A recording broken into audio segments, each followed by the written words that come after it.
നമ്മളെ കിണറിനെ കളറിങ് ചെയ്യുന്ന ദിവസമാണ്. കളറിങ് ചെയ്യാനുള്ള പരിപാടി ക്ലീൻ ആക്കണം. മരത്തുള്ളി തെറിച്ചതൊക്കെ ക്ലിയർ ആക്കണം. പിന്നെ ബ്ലാക്ക് പെയിൻ്റാണ് ആദ്യം നമ്മൾ മരത്തിൻ്റെ കൊമ്പുകളൊക്കെ അടിക്കുന്നത്.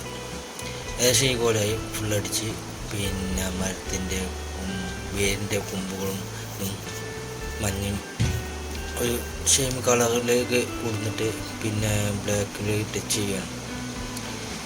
പിന്നെ മേൽഭാഗം മരത്തിൻ്റെ തോല് പൊളിഞ്ഞ ഭാഗമായുള്ള സ്ഥലത്ത് നമ്മൾ പ്ലാവിൻ്റെ കളറ് തന്നെ കൊടുക്കണം. അതായത് പൊളിഞ്ഞു പോകുമ്പോൾ ഉള്ള കളർ അതേ ഷേപ്പിൽ ഉള്ള കളറ് കൊടുത്ത് ഏകദേശം ഇപ്പോൾ സൈഡുകളൊക്കെ കളർ ചെയ്ത് കഴിഞ്ഞു. ഇനിയുള്ളത് മരത്തിൻ്റെ കൊമ്പുമ്പിൽ എല്ലാം അതും ഏകദേശം കൊടുത്തു കഴിഞ്ഞിട്ടുണ്ട്. പിന്നെ മേൽഭാഗം ക്ലിയർ ആക്കാനുള്ളത്. മേൽഭാഗത്ത് മരത്തിൻ്റെ വെട്ടിയ പീസുമായിരിക്കുള്ള കളറാണ് ചെയ്യുന്നത്. ഇപ്പോൾ ഏകദേശം കഴിഞ്ഞു തുടങ്ങിയിട്ടുണ്ട്. പിന്നെ മഴ ആയതുകൊണ്ട് ദാർപ്പായി മേലെ വലിച്ചിട്ട് അതുകൊണ്ട് വെളിച്ചത്തിൻ്റെ കുറച്ച് കമ്മി ഉണ്ട്. കാരണം മഴ പെയ്താൽ പെയിൻ്റൊക്കെ ഒലിച്ചു പോയി ആകെ വൃത്തിയിടാവും. അപ്പോൾ അന്നങ്ങൾ ദാർപ്പായി കെട്ടിയിട്ട് കണ്ടാണ് ഇത് പെയിൻ്റ് അടിക്കുന്നത്. അങ്ങനെ പെയിൻറ്റിങ് കഴിഞ്ഞപ്പോൾ ഫോട്ടോയിൽ ഇങ്ങനെയാണ്.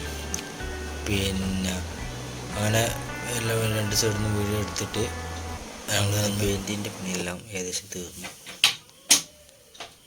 പിന്നെ അതിൻ്റെ മേലെ ഗിൽസ് വെക്കാനുണ്ടായിരുന്നു. പുതിയ ഗിൽസ് ഉണ്ടാക്കിയിട്ട് വെക്കാൻ. അങ്ങനെ അതൊക്കെ വെച്ച് എല്ലാം കഴിഞ്ഞ് ഇപ്പോൾ കംപ്ലീറ്റ് പണി കഴിഞ്ഞ് പൂർത്തിയായി. ഇതാണ് കിണർ മരക്കുറ്റിയാക്കുന്ന വീഡിയോ.